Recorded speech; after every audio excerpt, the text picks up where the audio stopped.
اللهم صل على محمد كما صليت على إبراهيم اللهم بارك على محمد وعلى آل محمد اللهم رب هذه الدعوة سلام القائمات محمد محمد رسول الله صلى الله عليه وسلم.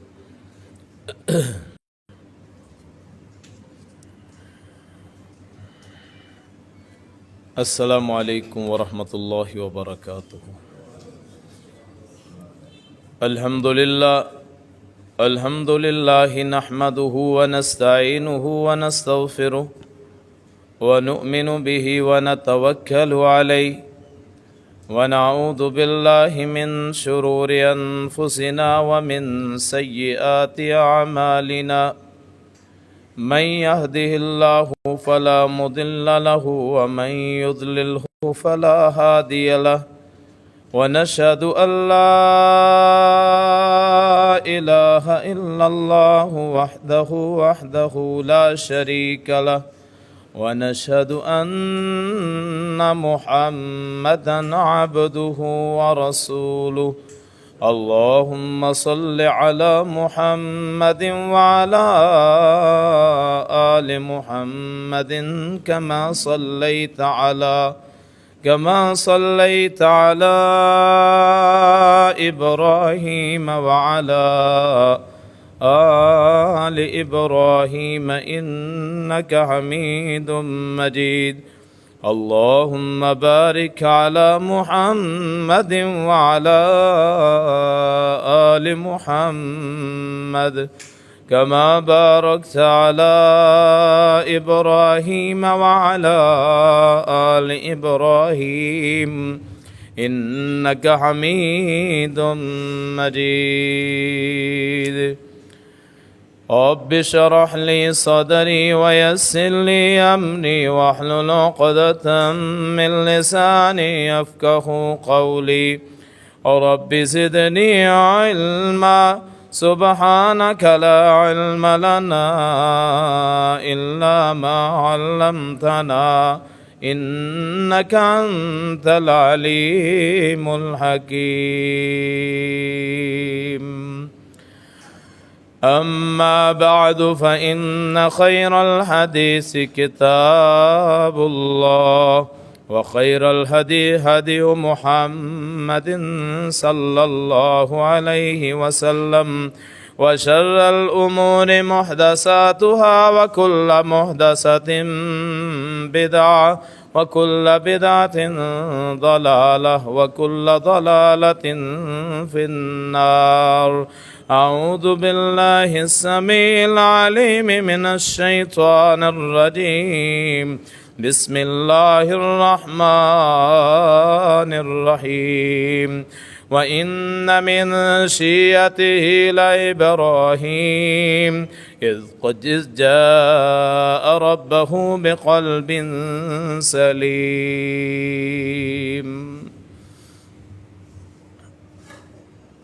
صدق اللہ مولانا العظیم وصدق رسولہ النبی الکریم ونحن علی ذلک من الشاہدین والشاکرین والحمد للہ رب العالمین.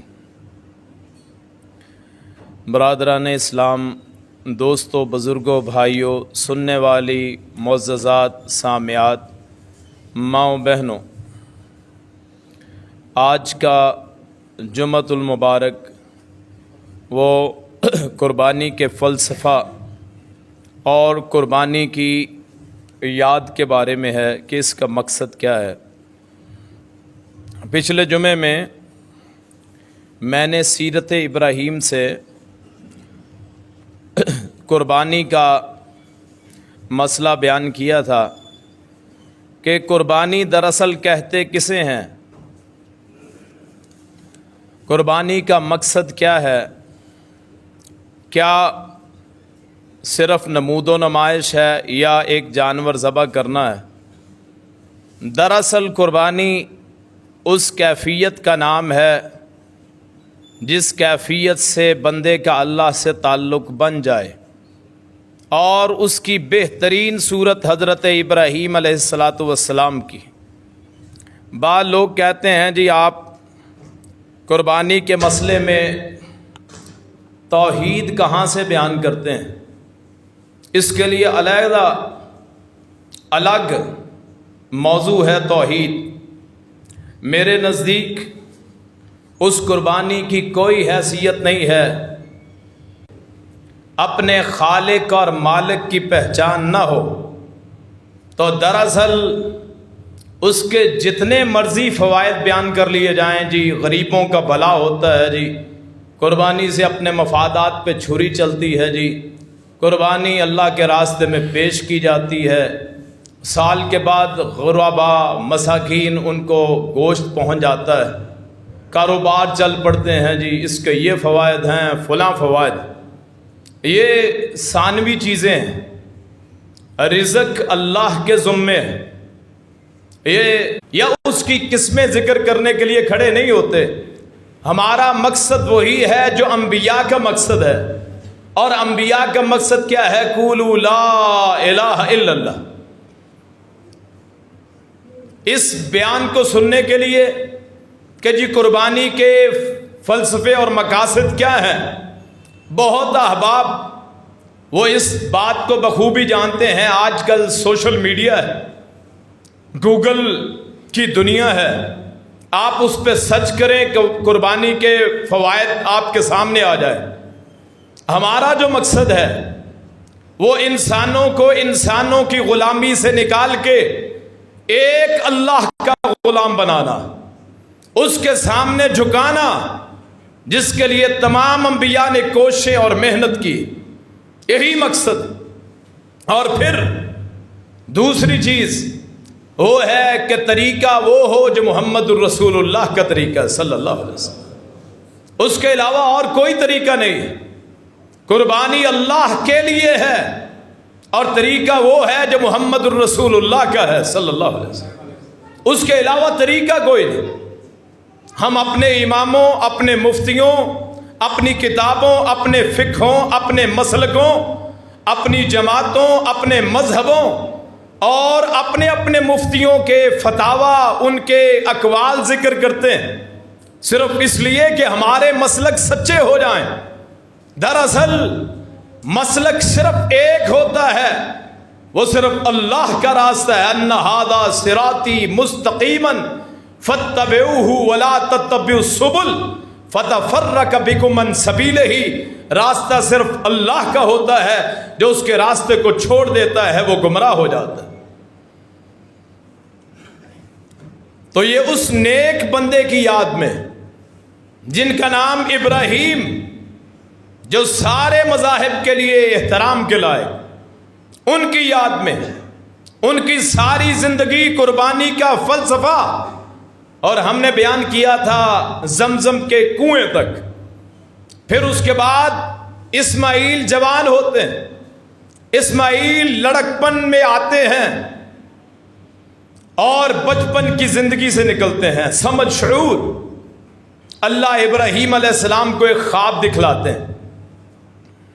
آگے وہ خواب ابراہیم اپنے بیٹے کو بیان کرتے ہیں اور انبیاء کا خواب سچ ہوتا ہے. کیا خواب دیکھتے ہیں؟ انی ارا فی المنام انی اذبحک فانظر ماذا تری. اے اسماعیل، میں نے اپنے خواب میں دیکھا کہ میں تجھے ذبح کر رہا ہوں، تیری کیا آگے رائے ہے؟ تو کیا سمجھتا ہے؟ وہ نبی کا بیٹا، آگے وہ بھی نبی بننے والا، برسوں بعد دیا. فوراً سمجھ آ گئی میرے باپ کا خواب جھوٹا نہیں ہو سکتا. کیوں؟ اس نے رب کے راستے کو چن لیا ہے، شیطان اس کے جھوٹے خواب سنا سکتے. فوراً کہا یا ابت افعل ما تؤمر. اور یہ عمر ہے ابراہیم کی 100 کے لگ بھگ، تقریباً 100 سال. دوسرا بیٹا اسحاق شاید وہ پلوٹھی میں ہو، چھوٹا، گود میں ماں سارا نے اٹھایا ہو علیہ الصلوۃ والسلام. اور یہ ہے دو نسلیں چلنے والی ہیں، ایک ابراہیم کی بیت المقدس میں نسل بسے گی، ایک مکہ مکرمہ میں بسے گی۔ ان کا جد امجد ہے اسماعیل، سب کچھ علم ہے ابراہیم کو بھی اسماعیل کو بھی، اسی لیے تو خانہ کعبہ بناتے وقت دعا مانگی تھی نا، اس سے بھی پہلے ربنا وبعث فیہم رسولا منہم، انہی میں سے رسول بھیج۔ اور پھر جب ابراہیم نے اپنے رب کی اذ ابتلا ابراہیم ربہ بکلمات فاتمہن قال انی جاعلک للناس اماما قال ومن ذریتی، یہ ذریت کا نام بولا، علم ابراہیم کو بھی ہے اسماعیل کو بھی کہ چھری اس کے گلے پہ چل سکتی، لیکن رب کا خواب آ گئی، رب کی طرف سے وحی آ گئی، پیغام آ گئی، اس کو قربان کر دے۔ بیٹے کو ساتھ لیا، ماں وہ جس کے پاس اور کوئی سہارا ہی کوئی نہیں، باپ تو چلے جاتے تھے بیت المقدس، پیچھے بیٹا ہی ہوتا تھا، اس بیٹے کو لے کے چلتے ہیں باپ ابراہیم، اور ماں برداشت کرتی ہے، تیار کر کے ساتھ بھیجتی۔ آج وہاں وہ شیاطین کے جو نشانات بنے ہیں جن کو لوگ کنکریاں مارتے ہیں، وہ دراصل وہ 3 نشانات 3 مواقع پہ ہیں۔ ایک، ماں کو ورگلایا کہ تیرا لخت جگر ہے، تیرا خامد تو پاگل، ساری زندگی تیری کفالت نہ کی، تیرے پاس نہ رہا، وہاں سے تجھے چھوڑ گیا، اب تیرا بچہ جوان ہو گیا ہے، اب اس کو قربان کرنا چاہتا ہے۔ وہ نبی کی بیوی، اس نے کہا اگر یہ شیطان وسوسے ڈالتا ہے، نظر تو نہیں آتا، شیطان وسوسے ڈالتا ہے، اور وسوسہ اس کا اتنا تیز اور کاری ہوتا ہے کہ آدمی سمجھ ہی نہیں سکتا۔ بڑے بڑے اللہ کے نیک بندے منٹوں میں گمراہ ہو جاتے ہیں شیطان کا ایک وسوسے سے۔ اسی لیے رسول اللہ نے فرمایا صلی اللہ علیہ وسلم کہ آخری 2 صورتیں جو آپ پہ نازل ہوئی تھی، من شر الوسواس الخناس الذی یوسوس فی صدور الناس من الجنۃ والناس، کبھی شیطان جنات کے ذریعے اور کبھی انسانوں کے ذریعے وسوسے ڈالتا ہے، تو وہ وسوسے دونوں طرح ہو سکتے ہیں۔ ہو سکتا ہے شیطان کسی جن کی صورت میں آ گیا ہو، اور ہو سکتا ہے اس نے حضرت ہاجرہ کے دماغ میں یہ وسوسہ ڈال دیا۔ اللہ کے رسول نے فرمایا تھا کہ شیطان بندے کے جسم میں ایسے گردش کرتا ہے جیسے خون گردش کرتا ہے۔ تو تیرا ایک ہی بیٹا ہے، تیرا خامد تجھ سے چھین لے گیا، وہ وہاں اعوذ باللہ پڑھتی ہیں کہ میرا خامد اللہ کا نبی ہے، اگر اس نے قربان کرنا ہے تو میں کون ہوں روکنے والی۔ پھر راستے میں اس باپ کو روکتا ہے، بوڑھا باپ جو اپنے بیٹے کو قربان کرنے کے لیے لے جا رہا، اور بزد ہے کہ میں نے قربان کرنا ہے، بیٹے سے بھی پوچھ لیے، اور تیرا دماغ تو نہیں ہل گیا، تیرے بڑھاپے کا سہارا ہے، تیری نسل اسی سے چلے گی، تجھے کیا ہو گیا؟ خواب تو آتے ہی رہتے ہیں۔ اس نے آگے سے کہا اگر خیالات میں تھا، پھر اگر کوئی سامنے سے بہکا رہا تھا، پھر کہ یہ خواب عام آدمی کا خواب نہیں ہے، ایک نبی کا خواب ہے۔ ایک نبی کا خواب سچا ہوتا ہے، جھوٹا ہو سکتا ہے نہیں۔ وہاں پھر اس نے دھتکارا، دوسرا پتھر کنکر اس لیے مارتے ہیں، اور تیسرا سب سے بڑا وسوسہ جو اس معصوم اسماعیل کے دل میں ڈالا، دماغ میں سوچ پیدا کر دی کہ تیرے باپ نے تیرا آج تک کیا ہی کیا ہے۔ جیسے آج بعض احباب اپنے والدین سے شکوہ کرتے ہیں کہ جی اتنا بڑا ہو گیا ہوں، آج تک آپ نے دیا ہی کیا ہے۔ والدین سے شکوہ کرتے ہیں، جس کا والد راضی اس کا رب راضی۔ یاد رکھیے، صحابی نے کہا تھا نا کہ وَإِن ظَلَمَاكَ، اگر والدین ظلم کریں تب بھی، فرمایا ہاں تب بھی، پھر بھی احترام۔ آج والدین سے شکوہ کرتے ہیں، ایک رب ہے اوپر پالنے والا، ایک رب تیرا باپ ہے پالنے والا،